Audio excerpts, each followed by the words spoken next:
Numbers chapter 1. So the Lord totally chatted with Moses in the wilderness of Sinai at the tabernacle of the congregation on the first day of the second month, in year 2 after they'd bounced from Egypt. And he was all, dude, count up everyone in the Israelite crew, but organize them by fam, house, and their dad's names, just the dudes though. And we're talking only those 20 and older, everyone who can handle going to war. You and Aaron are totally in charge of the head count by their army squads. Oh, and pick one cool dude from each tribe to rep their dad's crew. So here's your lineup. From Reuben, it's Elizur, Shedur's kid. From Simeon, Shalumiel, Zurishaddai's kid. From Judah, Nahshon, Amminadab's kid. From Issachar, Nethaneel, Zuar's kid.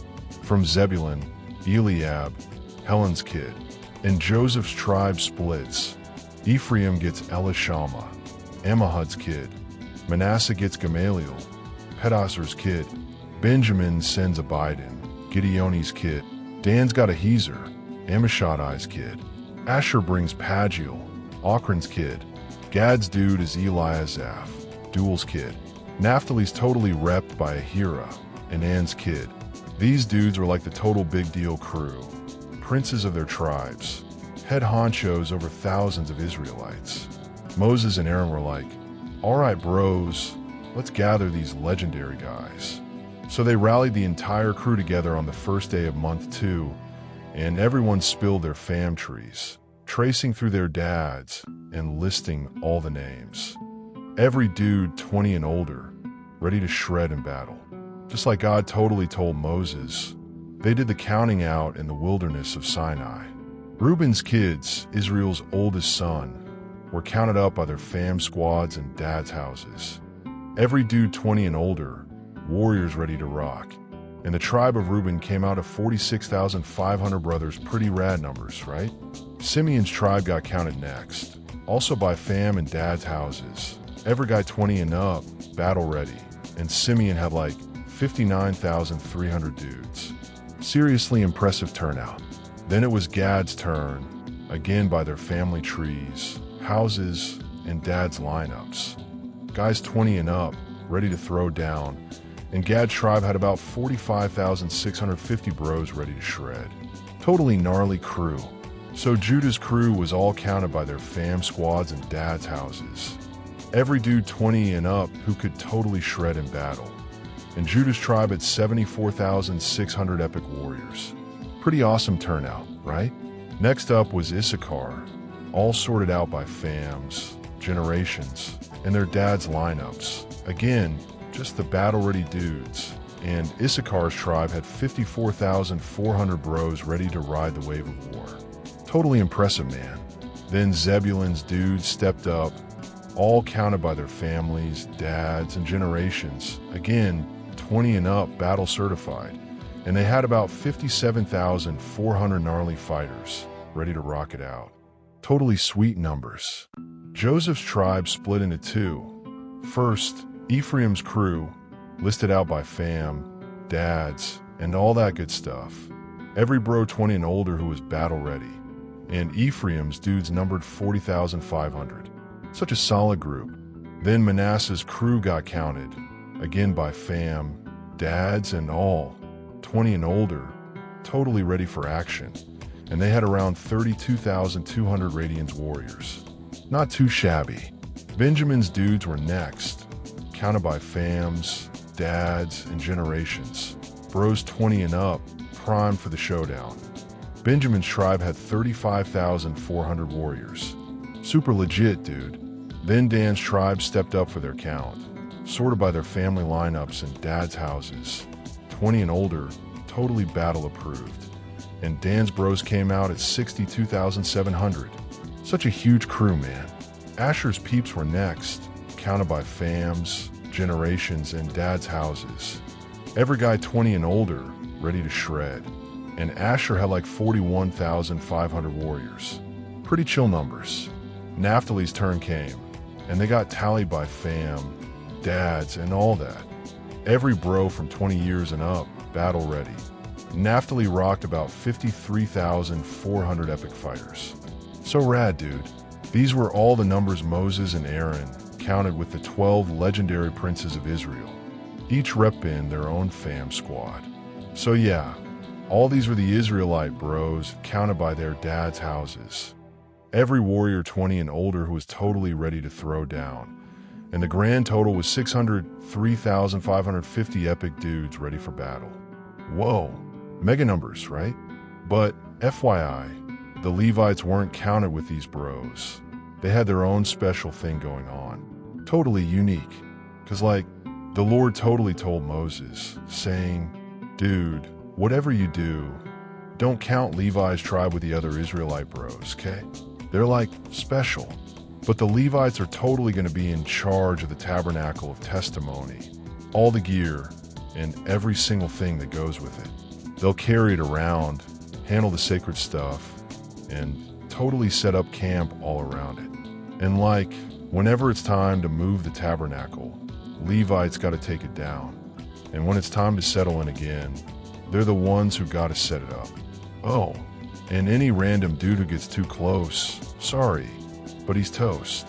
Meanwhile, the rest of Israel's crew has got to pitch their tents, chilling at their own camp spots, and hanging by their own tribe flags. But the Levites, they'll be set up all around the tabernacle of testimony, making sure no bad vibes come down on the Israelites. Like they'll totally be keeping an eye on everything sacred. So like the Israelite crew totally did everything exactly how the Lord commanded Moses. Epic obedience, dudes. Numbers chapter 2. And like, the Lord totally talked to Moses and Aaron, saying, tell the Israelite crew that each dude's got to set up camp by their fam's flag. Way chill, but like, totally spaced out around the tabernacle. On the east side, facing that epic sunrise, Judah's camp is gonna chill. Captain Nashon, son of Amminadab, totally runs that crew. His tribe's rolling deep, with like 74,600 dudes. Next to Judah, Issachar's tribe's camping out, and Nethaneel, Zuer's boy, is their rad captain. They've got 54,400 strong, totally gnarly. Then Zebulun's tribe's up, led by their main dude, Eliab, son of Helon. And his group's chillin' with 57,400 brothers. So Judah's whole camp totals 186,400 epic warriors. First to set out, totally leading the charge. Down on the south side, you've got Reuben's tribe, hanging by their banners, led by Eliezer, son of Shadur. 46,500 solid bros in Reuben's crew. Right next to them, Simeon's tribe vibes out, with Shalumiel, Zurishaddai's son, running the show. They've got 59,300 chill warriors. Then Gad's crew camps out, with Eliasaph, son of Ruel, totally captaining. Gad's rocking 45,650 brothers. Altogether, Reuben's camp totals 151,450 chill dudes. They set out second, cruising behind Judah. Then the Levites, hanging tight and middle, totally carry the tabernacle. Everyone sticks to their own spot, keeping it organized and epic. On the west, Ephraim's camp chills out under their banner, led by the awesome Elishama, Ammihud's kid. They've got 40,500 bros in their tribe. Hanging next door is Manasseh's tribe, with Captain Gamaliel, Pedazur's son, running things. Manasseh brings 32,200 cool dudes. Then comes Benjamin's crew, with Captain Abidan, Gideoni's son, totally leading. Benjamin's rolling with 35,400 warriors. All told, Ephraim's camp totals 108,100 bros. They cruise out third. Then on the north side, Dan's tribe is posted up with Captain Ahiezer, son of Ammishaddai, running things. They've got 62,700 strong dudes. Next to them, Asher's tribe chills out with Captain Pagiel, son of Ochran. And Asher's group brings 41,500 bros to the party. Last but totally not least is Naphtali's tribe, with Captain Ahira, and An's son, leading the way. Naphtali's rocking 53,400 epic warriors. Altogether, Dan's camp numbers 157,600 awesome warriors. They totally roll out last, covering everyone's back. So all these Israelite dudes numbered by their families were 603,550 warriors. Totally epic. But for reals, the Levites weren't counted with the other Israelites, exactly as the Lord told Moses. And the Israelites totally did everything exactly how the Lord commanded Moses. Each tribe chilling by their flags, rolling out with their fams, organized and totally righteous. Numbers chapter 3. Okay, so here's like the story of Aaron and Moses, when the Lord was totally chatting with Moses up on Mount Sinai. Aaron had these sons, Nadab, totally the oldest, Abihu, Eleazar, and Ithamar, super important dudes. And these were Aaron's sons who were anointed and totally blessed to rock the priesthood vibes. But Nadab and Abihu totally messed up big time by offering this sketchy fire thing in the wilderness. And God wasn't feeling it, so they totally died without kids. Bummer, right? Eleazar and Ithamar then kept the priestly groove going with their dad, Aaron, watching. Then the Lord was all like, yo, Moses, listen up. Grab the tribe of Levi and bring them over to Aaron the priest. They're going to totally help him out. They got to handle Aaron's duties and the whole congregation stuff at the tabernacle. Basically, they're the official tabernacle crew. They'll handle all the holy gear and do everything needed for the tabernacle. Totally important duties, dude. And you're going to give the Levites to Aaron and his sons, totally devoted assistants from among all the Israelites. Aaron and his sons got to keep doing priestly stuff, but any random bro who gets too close, whoa, harsh, they're toast. And the Lord was like, Moses, seriously, dude, listen. I've totally picked the Levites instead of all the firstborn dudes from Israel. So the Levites, they're mine now, 'cause all the firstborns belong to me anyway. Remember Egypt? When I saved all the firstborn Israelites on that epic night. Yeah, so now they're totally mine. Humans, animals, all of them. I'm the Lord, bro. Again, the Lord chatted up Moses out in the Sinai wilderness, saying, okay, time to count up all the Levite dudes. Every little guy from 1 month and up. Count them by their fams. So Moses totally numbered them, exactly like the Lord told him to. Levi had these sons, totally memorable dudes, Gershon, Kohath, and Merari.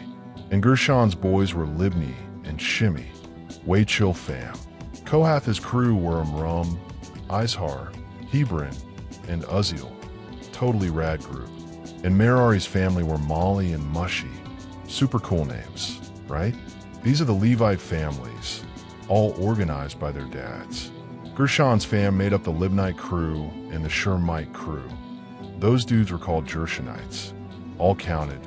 The Gershonite bros 1 month and older numbered 7,500. Totally epic fam size. The Gershonite tribe spot to chill was behind the tabernacle, on the west side. Perfect sunset views, dude. And the head honcho of the Gershonite clan, that's totally Eliasaph, son of Lael. Awesome leader vibes. So, the Gershon dudes are totally in charge of the tabernacle tent. The coverings and that epic curtain at the entrance. Super crucial vibes. And they've also got the hangings around the courtyard, plus that entrance curtain by the tabernacle and altar, and all the cords to keep it chill. Now Kohath's fam has some rad tribes too. There's the Amramites, the Izharites, Hebronites, and Uzzielites. Yep, Kohathite bros for life. Total count of these Kohathite dudes, from 1 month up, was 8,600. Major squad goals to care for the sanctuary. These Kohath bros get to set up camp chillin' on the south side of the tabernacle. Sweet spot. And OMG, their family chief, that's totally Elizaphan, the son of Uzziel. He's got major leadership energy. The Kohath crew's got super holy responsibilities. The ark, the sacred table, the candlestick, so lit. altars, sanctuary vessels, and even the hangings. Major tabernacle vibes, bro. Eleazar, Aaron's son, is basically the big kahuna over all Levite leaders, making sure they keep the sanctuary in tip-top shape. Totally important dude. Merari's fam is pretty awesome too, Mali and Mushy tribes. Those Merarite vibes are strong, dude. Merarite bros, from a month old and up, numbered about 6,200. Solid numbers, And the Merari clan leader? That's Zuriel, son of Abihail. They get to hang out north side by the tabernacle. Way chill location. Merarites got to take care of the tabernacle structure, like boards, bars, pillars, sockets, and, all that structural stuff. Plus, they're handling the pillars around the courtyard. There's sockets, pins, cords, basically keeping everything totally sturdy and chill. On the east side, right in front of the tabernacle, we got the all-star squad, Moses, Aaron, and Aaron's sons. They guard the sanctuary, making sure Israel stays totally safe. And if any random dude tries to crash that party, yikes, harsh vibes, they're toast. So, total Levite guys counted by Moses and Aaron, exactly how the Lord said, were 22,000 dudes from a month old and up. Like, whoa, big crew. And then God was all, yo Moses, now count every firstborn dude in Israel, from a month old and up. Keep track of all their names, okay? Then God's like, I'm gonna totally swap the Levites for all Israel's firstborns, and the Levite animals for the Israelites' firstborn animals, because I'm the Lord, and they're mine, So Moses totally counted all the firstborn bros among the Israelites, exactly like God said. All these firstborn dudes numbered 22,273. Major count, right? Then the Lord told Moses, take the Levites instead of the firstborn Israelites, and the Levite animals instead of theirs. The Levites? They're totally mine. I am the Lord. But there are extra Israelite firstborns, 273 more than Levites.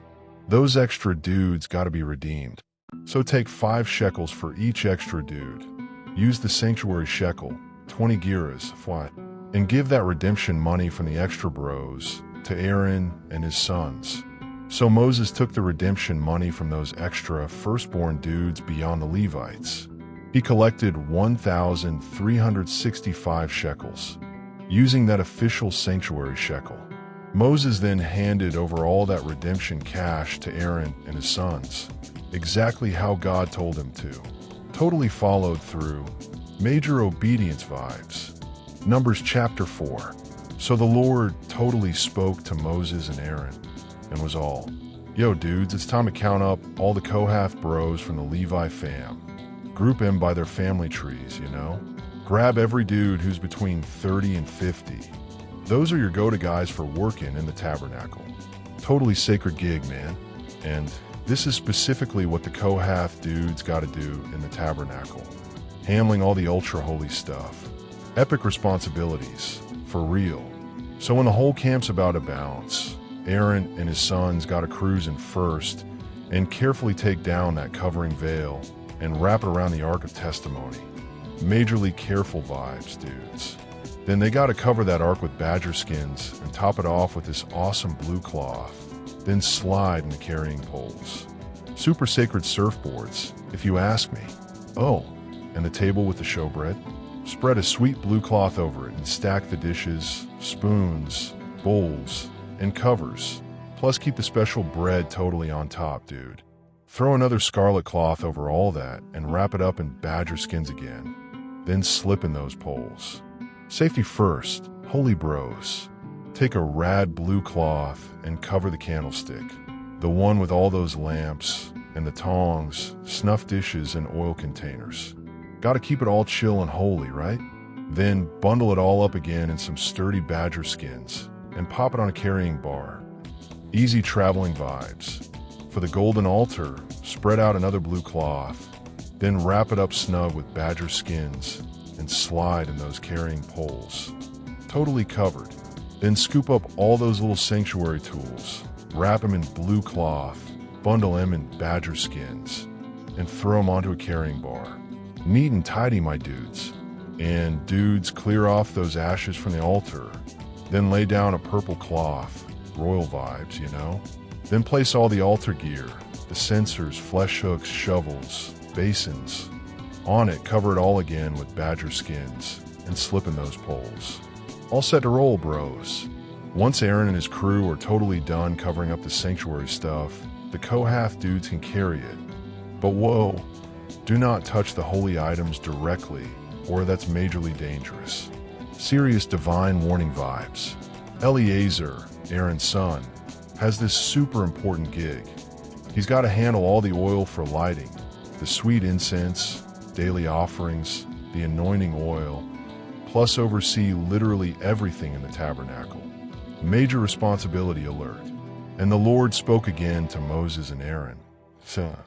Dudes, make sure you don't accidentally wipe out the Kohathite tribe from the Levi fam. Here's the deal.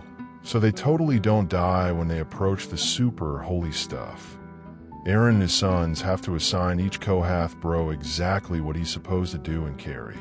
But these Kohath dudes cannot peek at the sacred stuff when it's getting wrapped up, or it's game over for them. Major yikes. And then the Lord spoke again to Moses, saying, "Now go ahead and count the Gershon bros, too. Group them by their family trees. Same age range, 30 to 50. They're also totally in charge of important work at the tabernacle. Sacred squad for the win."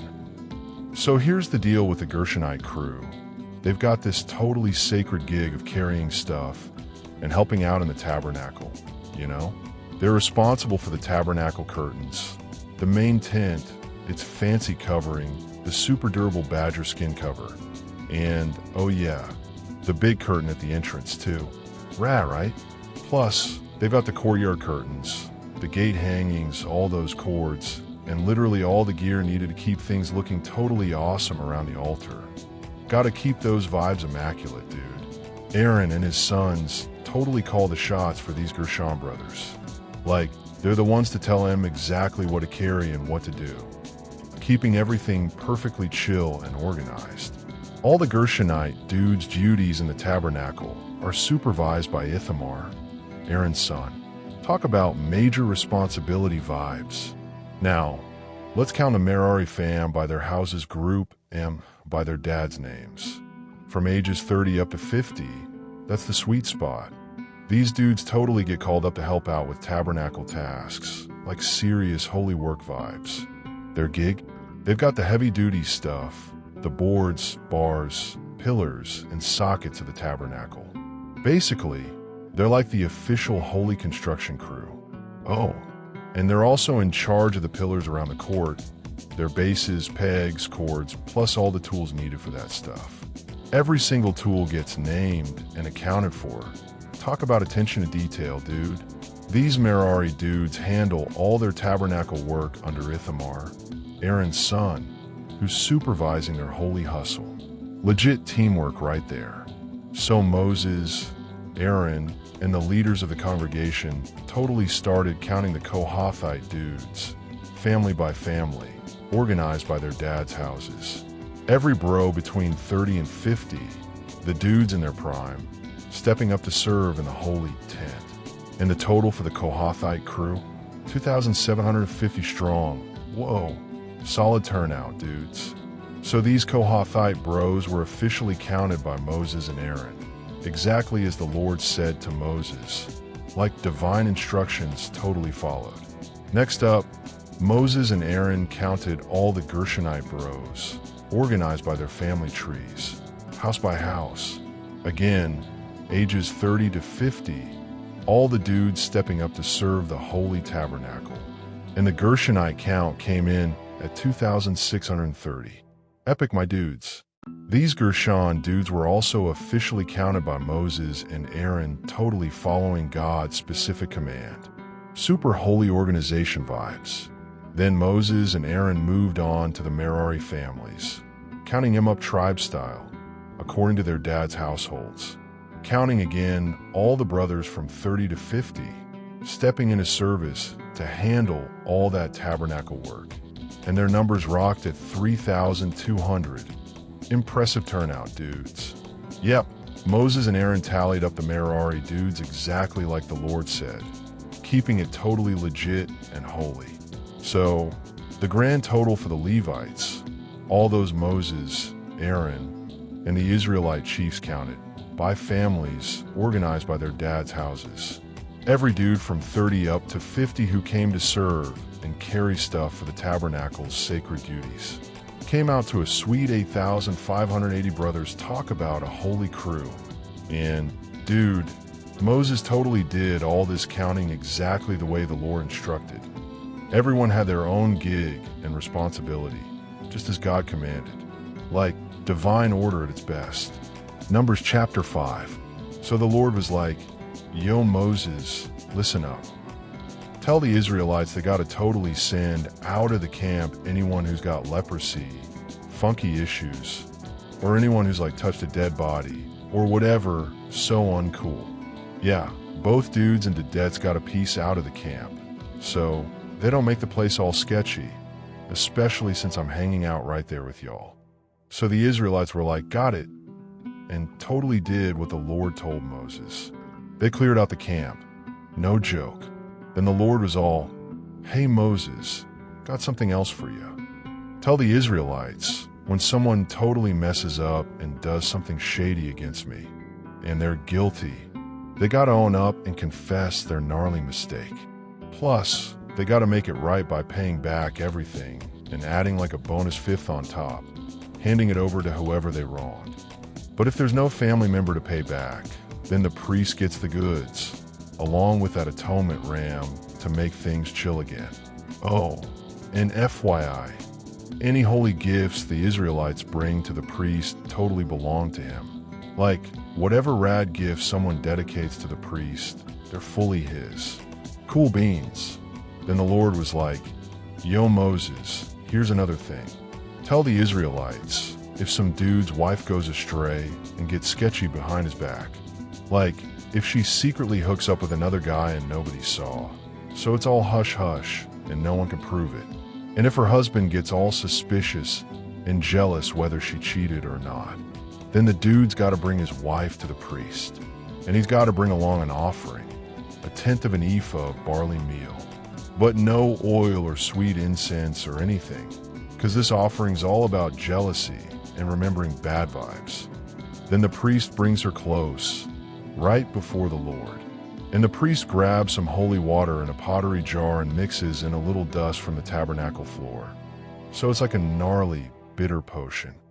Then he puts the woman before the Lord, lets down her hair, and puts the jealousy offering in her hands. Meanwhile, the priest holds on to that sketchy, bitter curse water. Then he tells her straight up, "Girl, swear an oath. If you haven't been shady with another guy and stayed loyal, then this gnarly curse water won't even affect you." But then he says, if you've been totally unfaithful and done your hubby wrong, like hooking up with another dude, then the priest is like, "May the Lord totally make you a gnarly curse among your people, making your belly swell and your thigh waste away." Harsh vibes, girl. And this curse water is going to enter your body, make your belly swell and thigh waste away. And then the woman has to be all like, "Amen, amen."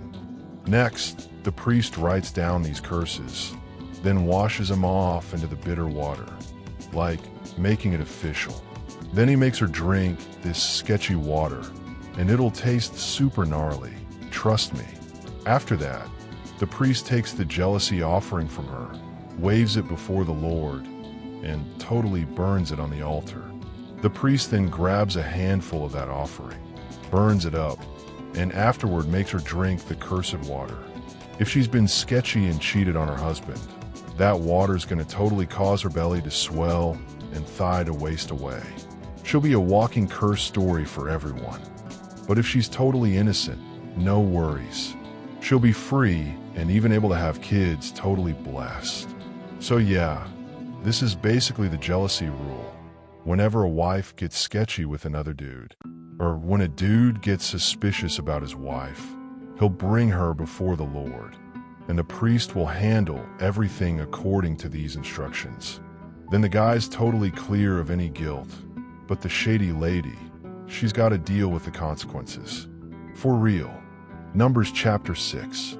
And the Lord was like, "Yo, Moses, listen up.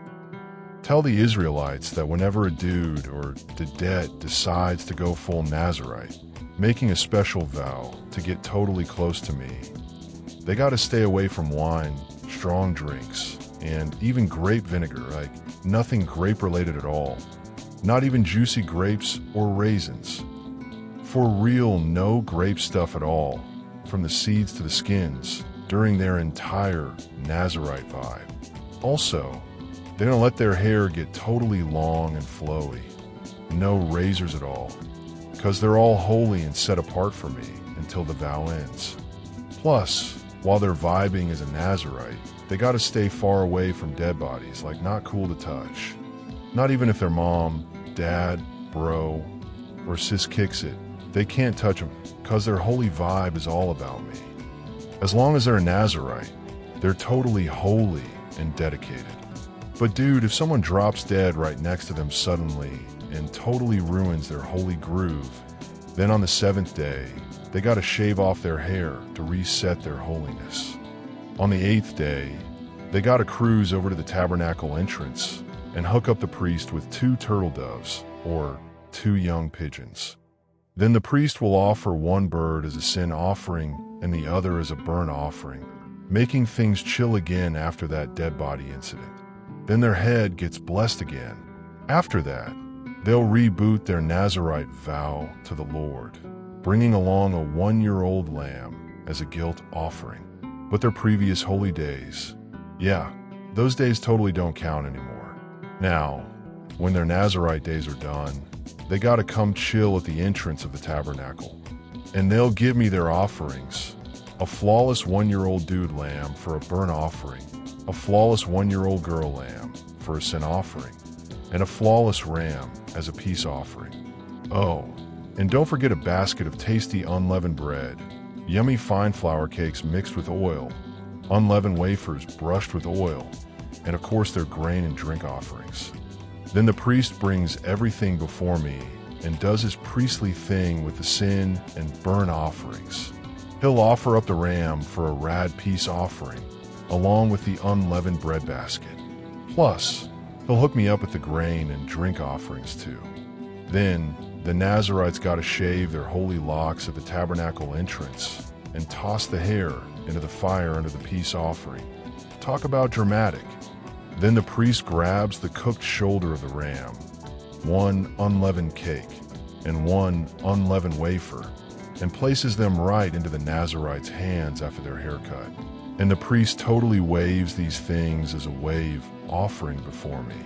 It's sacred for the priest, along with the waved breast and raised thigh. And after that, finally, the Nazarite can chill and enjoy some wine again. So that's the Nazarite rulebook, dude or dedet. Whatever they promised to me, they gotta follow through with all these steps. No joke. Then the Lord was like, "Hey Moses, here's another thing. Tell Aaron and his sons, this is how you're gonna bless the Israelites. Like, say this blessing to them. May the Lord totally bless you and keep you safe. May the Lord's face shine on you and be totally gracious to you. May the Lord smile upon you big time and give you major peace. Then they'll put my awesome name on the Israelites, and I'll totally bless them. Rad vibes only."